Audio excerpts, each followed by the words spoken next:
भारतीय संस्कृति, रंगों का संगम, भावों का समंदर, इतिहास की गाथा, परंपराओं की ज्वाला और धरोहर का अथाह सागर है। हमारी संस्कृति देश की सॉफ्ट पावर का सबसे मजबूत हस्ताक्षर है। योग, आयुर्वेद, भारतीय दर्शन, साहित्य, कला और संगीत जैसे अनेक क्षेत्रों में भारत की अमूल्य देन ने पूरे विश्व को प्रभावित किया है। इंदिरा गांधी राष्ट्रीय कला केंद्र भारत की इस समृद्ध संस्कृति को दुनिया के सामने लाने का प्रयास कर रहा है।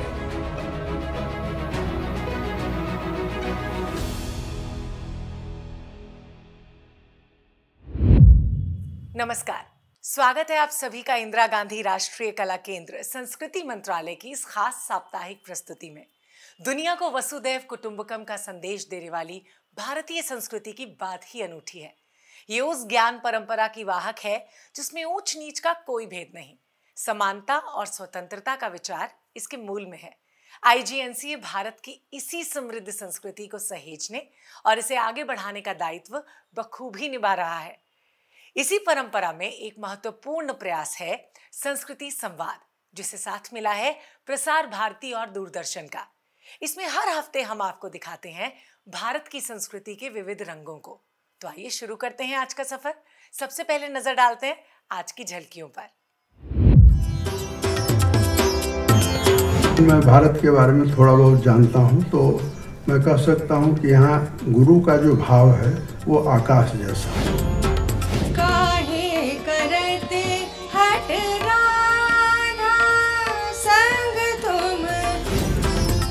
वेदों और पुराणों में इन सप्त गंगाओं में से नर्मदा जी को एक पवित्र देव नदी कहा गया है। I like to paint the painting as they were painted by the artist. यहाँ स्थित मां सांदेरी मंदिर और सूर्य मंदिर इस गांव को एक अलग पहचान प्रदान करते हैं।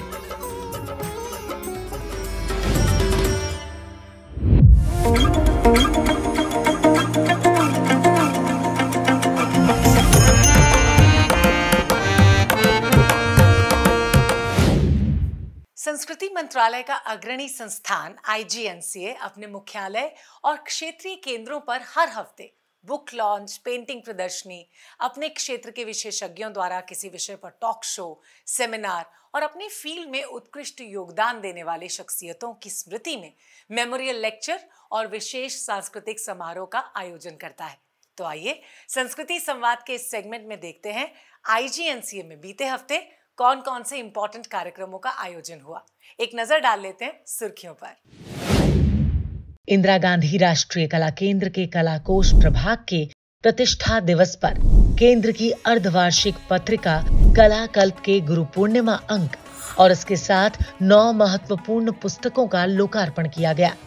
कार्यक्रम में उज्जैन के सांस्कृतिक और ऐतिहासिक महत्व पर आधारित film Ujjain the abode of Mahakal का भी प्रदर्शन हुआ। IGNCA के अध्यक्ष राम बहादुर राय ने गुरु पूर्णिमा का महत्व बताते हुए गुरु पूर्णिमा के असीम भाव को रेखांकित किया। मैं ये मानता हूँ कि ये गुरु पूर्णिमा का भाव है वो असीम है, लेकिन मैं भारत के बारे में थोड़ा बहुत जानता हूँ, तो मैं कह सकता हूँ कि यहाँ गुरु का जो भाव है वो आकाश जैसा है। IGNCA के सदस्य सचिव डॉक्टर सच्चिदानंद जोशी ने पुस्तकों के भविष्य में महत्वपूर्ण दस्तावेज बनने की बात कही। जब कभी आपको संदर्भ विकसित करना है, जब कभी आपको संदर्भ के माध्यम से कोई बात पुष्ट करनी है, तो निश्चित तौर पर आपको ऐसे ग्रंथों की आवश्यकता पड़ती है, जो काम इंदिरा गांधी राष्ट्रीय कला केंद्र का कलाकोश विभाग पिछले कई वर्षों से सतत कर रहा है। ये किताबें आज भले ही आपको किताब लग रही है, आज से 100 साल बाद, 150 साल बाद यही पुस्तकें महत्वपूर्ण पांडुलिपियों के रूप में समाज में उपलब्ध रहेंगी। व्याख्यान में मुख्य वक्ता प्रोफेसर रजनीश कुमार ने भारत की ज्ञान केंद्रित संस्कृति पर प्रकाश डाला। भारत, जैसा कि कहा गया कि यह ज्ञान केंद्रित संस्कृति है। ज्ञान के केंद्र में होने से बहुत सारी बातें बदल जाती हैं या कहें कि उनमें एक तारतम्य आ जाता है। पहली चीज़ तो ये कि जब ज्ञान केंद्र में है तो ज्ञान की सर्वोपरि प्रतिष्ठा अपनी संस्कृति में हमें देखने को मिलती है, और इसीलिए भगवद गीता में भगवान कहते हैं नहीं ज्ञानेन सदृशम पवित्रम इह विद्यते, कि ज्ञान के सदृश पवित्र करने वाला कोई दूसरा उपादान नहीं, ज्ञान सर्वोपरि है। काशी की बौद्धिक परंपरा को जीवित रखते हुए इंदिरा गांधी राष्ट्रीय कला केंद्र के क्षेत्रीय केंद्र वाराणसी ने एक विशेष स्मृति व्याख्यान का आयोजन किया। ये आयोजन पद्म भूषण पंडित दलसुख भाई मालवणिया जी की स्मृति में उनकी जन्मतिथि पर किया गया। व्याख्यान का विषय था गणधरवाद के परिप्रेक्ष्य में पंडित दलसुख भाई मालवणिया जी की साधना। मुख्य वक्ता थे प्रोफेसर श्रेयांश कुमार सिंघाई और कार्यक्रम की अध्यक्षता की प्रोफेसर मुकुल राज मेहता ने। पंडित दलसुख भाई की स्मृति में एक लघु पुस्तिका का भी लोकार्पण किया गया। आईजीएनसी के क्षेत्रीय केंद्र बेंगलुरु ने नायकांत रंग नामक 4 दिवसीय मनोरम अष्टपदी कार्यशाला का आयोजन किया। कार्यशाला का संचालन भरतनाट्यम की विशेषज्ञ डॉक्टर रश्मि प्रसाद ने किया। इसमें जयदेव की कालजयी कृति गीत गोविंद से धीरा समीरा की अनूठी कलात्मकता पर प्रकाश डाला गया। इस समृद्ध कार्यशाला में अनुभवी नर्तक, कलाकार और शिक्षक शामिल हुए और गीत गोविंद की बारीकियों को समझा। गीत गोविंद राधा और कृष्ण की भक्ति और आध्यात्मिक मिलन की कथा को बुनती है। प्रतिभागियों ने इस शास्त्रीय कृति के काव्य और सांस्कृतिक विरासत को गहराई से समझा। तो ये थी इस हफ्ते की सुर्खियां। अब रुक करते हैं अगले सेगमेंट का। संगीत शब्द सुनते ही ना मन में आनंद की तरंगे उठने लगती हैं, और बात अगर शास्त्रीय संगीत की हो तो फिर तो कहने ही क्या। शास्त्रीय संगीत भारत की अनमोल सांस्कृतिक विरासत है। वैश्वीकरण और आधुनिकता के इस युग में जहां कई परंपराएं छूटती जा रही हैं, भारतीय शास्त्रीय संगीत अभी भी प्रासंगिक बना हुआ है। न सिर्फ भारत में बल्कि पूरी दुनिया में इसकी एक विशिष्ट पहचान है। युवा पीढ़ी इस गौरवशाली परंपरा को आगे बढ़ा रही है। सांस्कृतिक प्रस्तुति में आज सुनिए प्रसिद्ध शास्त्रीय गायिका देवकी पंडित को। उन्होंने ये प्रस्तुति 21 मार्च साल 2023 को इंदिरा गांधी राष्ट्रीय कला केंद्र के 36वें स्थापना दिवस के अवसर पर दी थी। उनकी आवाज में ऐसी मिठास है जो सुनने वालों को अभिभूत कर देती है।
सब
नदियों की कलकल धारा भी अद्भुत संगीत का सृजन करती है। हमारे देश में नदियों को जीवनदायिनी कहा जाता है। इसीलिए गंगा, यमुना, सरस्वती, नर्मदा और अनेक नदियों को मां का दर्जा दिया गया है। भारत की सबसे पवित्र नदियों में से एक है नर्मदा, जिसे रीवा के नाम से भी जाना जाता है। मध्य प्रदेश, महाराष्ट्र और गुजरात से होकर बहने वाली नर्मदा भारत की 5वीं सबसे लंबी नदी है। नर्मदा नदी मध्य प्रदेश के अनूपपुर जिले में स्थित अमरकंटक से निकली है। मां नर्मदा की स्तुति नर्मदाष्टक में शंकराचार्य ने लिखा है, सर्वतीर्थ नायकम, यानी सभी तीर्थों में नर्मदा सर्वप्रथम है। सिने सर्कल के आज के सेगमेंट में हम आपको दिखा रहे हैं मां नर्मदा पर बेस्ड फिल्म देव नदी नर्मदा।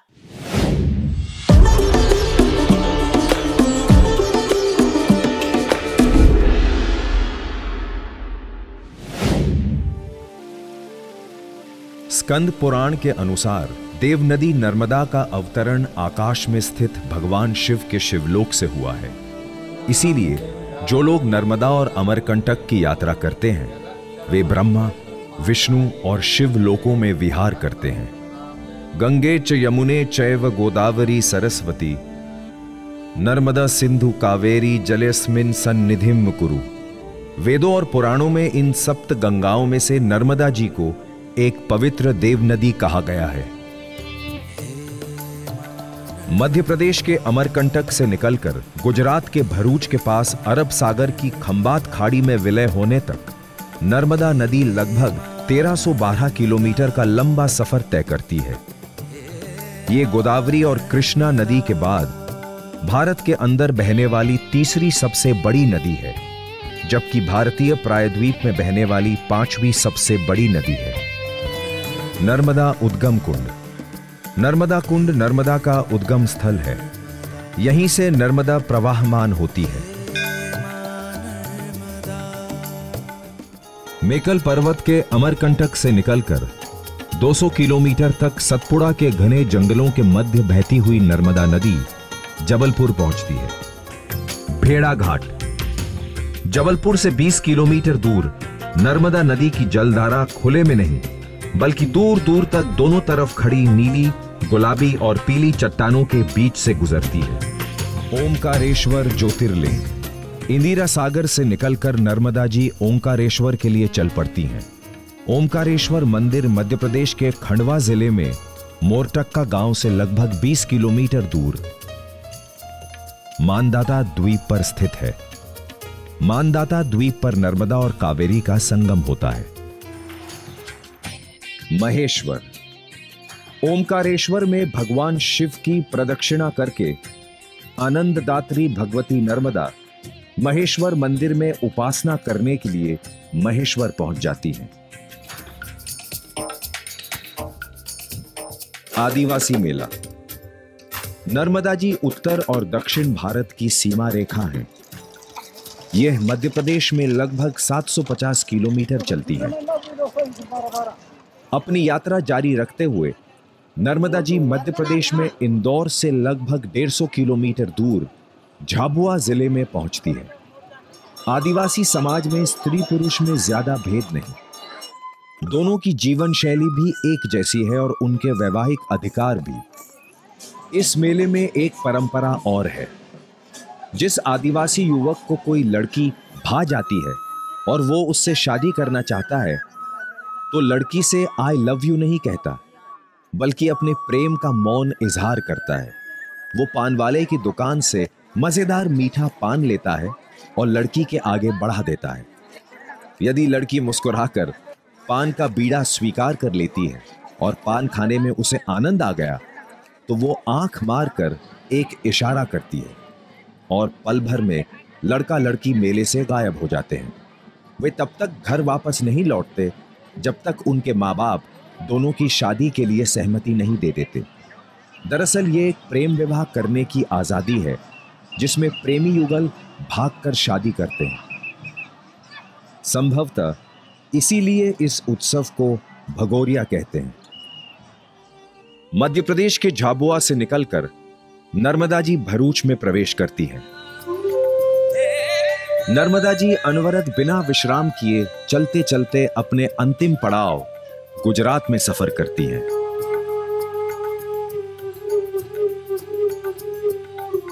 गुजरात के केवड़िया क्षेत्र में नर्मदा नदी पर बना हुआ सरदार सरोवर बांध अमेरिका के ग्रैंड कॉली बांध के बाद दुनिया का दूसरा सबसे बड़ा बांध है। माननीय मोदी जी ने इस बांध से 3.2 किलोमीटर दूर साधु बेट स्थान पर लौह पुरुष सरदार वल्लभ भाई पटेल की 597 फीट ऊंची स्टैच्यू ऑफ यूनिटी प्रतिमा का भी शिलान्यास किया है। अरब सागर की खंबात खाड़ी में नर्मदा का सबसे विस्तृत और विस्मित करने वाला संगम होता है। ऐसा लगता है मानो आत्मा से परमात्मा का महामिलन हो रहा है।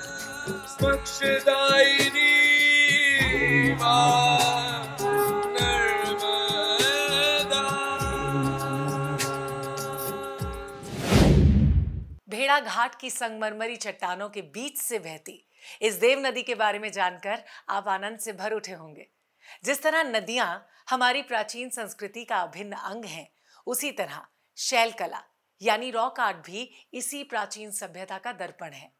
प्राचीन मानवों द्वारा पहाड़ों और गुफाओं की दीवारों पर उकेरे गए चित्रों और नक्काशियों को रॉक आर्ट कहा जाता है। यह हमारे पूर्वजों की जीवन शैली और उनके धार्मिक विश्वासों के बारे में बताता है। पद्मश्री यशोधर मटपाल एक ऐसे महान आर्कियोलॉजिस्ट थे जिन्होंने रॉक कला के संरक्षण और इसके प्रसार में बहुत महत्वपूर्ण भूमिका निभाई। उन्होंने देश की शैल कला पर कई किताबें लिखी और इसके लिए अपना जीवन समर्पित कर दिया। विशेष साक्षात्कार के इस सेगमेंट में प्रस्तुत है पद्मश्री यशोधर मटपाल के साथ खास बातचीत।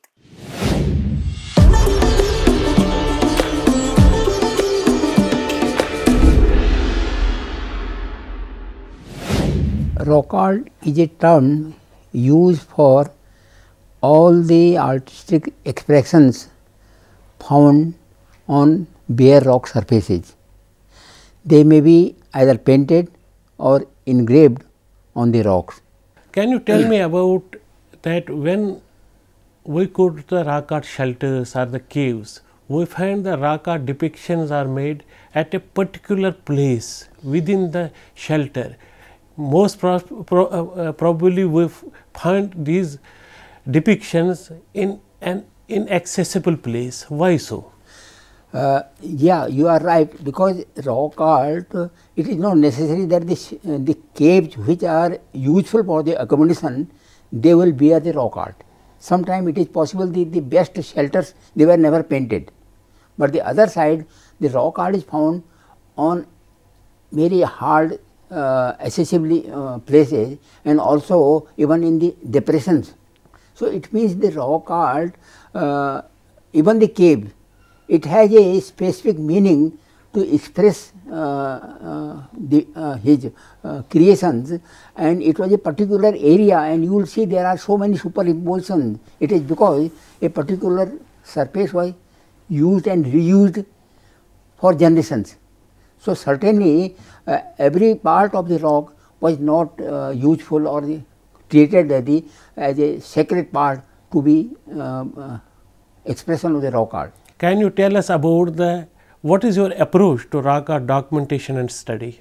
You know, rock art, even the rock artists, they spend the considerable time to paint the painting. Now with this modern age, we try all the mechanical, the equipment just to record the rock art.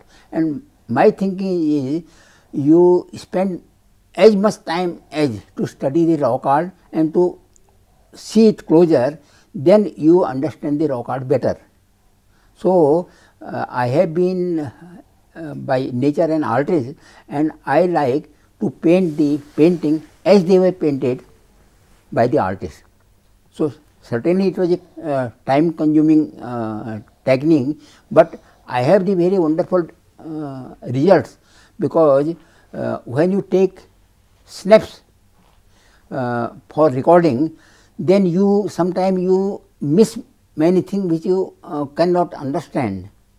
We should spend more time before documentation, the entire composition and the in the stages where the painting were found and why they have painted. You should spend more time studying the art than documentation. If you see my life, I am living like the ancient Indian sages they were living. I have a small cottage. I cook myself. That with the fuel, I don't use this gas, all the thing. And at 8 in the morning, I am ready in my studio to work for the whole day, and I have worked for 18 hours per day. Even today, I work at least 13 or 14 hours per day to enrich my museum and also to guide the students who come as a research scholar. Padmashri Yashodhar Matpal के इस interview से आप भारतीय संस्कृति के कई अनछुए पहलुओं से परिचित हुए होंगे। अब हम आपका परिचय कराने जा रहे हैं भारत के गांव की अनूठी संस्कृति से। भारत सरकार की एक महत्वपूर्ण परियोजना है national mission on cultural mapping. इसके अंतर्गत भारत के सभी गांवों का दस्तावेजीकरण किया जा रहा है। मेरा गांव मेरी धरोहर इस परियोजना का अभिन्न हिस्सा है। इस सेगमेंट में हम आपको दिखाते हैं किसी एक गांव की लोक संस्कृति और वहां की विशेष कला। तो संस्कृति संवाद के आज के आखिरी सेगमेंट में जानिए गुजरात के गांव सांदेर के बारे में।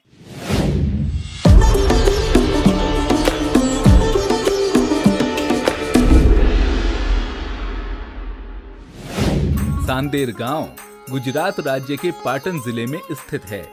यहाँ स्थित मां सांदेरी मंदिर और सूर्य मंदिर इस गांव को एक अलग पहचान प्रदान करते हैं। सन 2011 में हुई जनगणना के अनुसार गांव में कुल 1216 घर हैं और यहाँ की कुल जनसंख्या 4940 है। यहाँ स्थानीय रूप से गुजराती भाषा बोली जाती है। गांव की साक्षरता दर 93.91% है। सांदेर में स्थित सामुदायिक स्वास्थ्य केंद्र स्थानीय निवासियों के साथ साथ आसपास के क्षेत्र के लोगों को भी स्वास्थ्य सुविधाएं उपलब्ध करवा रहा है। सांदेर गांव के निवासियों की आजीविका का मुख्य स्रोत कृषि और दुकानदारी है। नवरात्रि के दौरान महिलाओं द्वारा चनिया चोली पहनने का चलन है। मां संदेरी का मंदिर यहाँ के लोगों के लिए सबसे महत्वपूर्ण धार्मिक स्थल है। मां संदेरी इस गांव की कुल देवी हैं। प्रत्येक वर्ष दुर्गा अष्टमी के दिन मंदिर में यज्ञ का आयोजन किया जाता है। इस यज्ञ में गांव के सभी लोग भाग लेते हैं और गांव में सुख समृद्धि की प्रार्थना करते हैं। बेराई माता मंदिर पर नवरात्रि की नवमी के दिन रात्रि उत्सव का आयोजन किया जाता है। इस उत्सव में महिलाएं परंपरा के अनुसार सिर पर 108 दिए लेकर गरबा करती हैं। सांदेर गांव की धार्मिक मान्यताएं, संस्कृति और पर्वों को मनाने के भिन्न तौर तरीके श्रद्धालुओं और पर्यटकों को आकर्षित करते हैं। संस्कृति संवाद का आज का एपिसोड आपको कैसा लगा? आप हमें जरूर बताइए। और हाँ, इसे और बेहतर बनाने के लिए अपने सुझाव भेजना हमें मत भूलिएगा। अपने सुझाव आप हमें इस ईमेल आईडी पे भेज सकते हैं। आपसे फिर मुलाकात होगी प्रसार भारती के इसी मंच पर IGNC के विशेष कार्यक्रम संस्कृति संवाद के साथ, जिसमें बात होगी भारत की इंद्रधनुषी संस्कृति के बारे में। फिलहाल मुझे इजाजत दीजिए और आप अपना बहुत अच्छे से ध्यान रखिए। नमस्कार।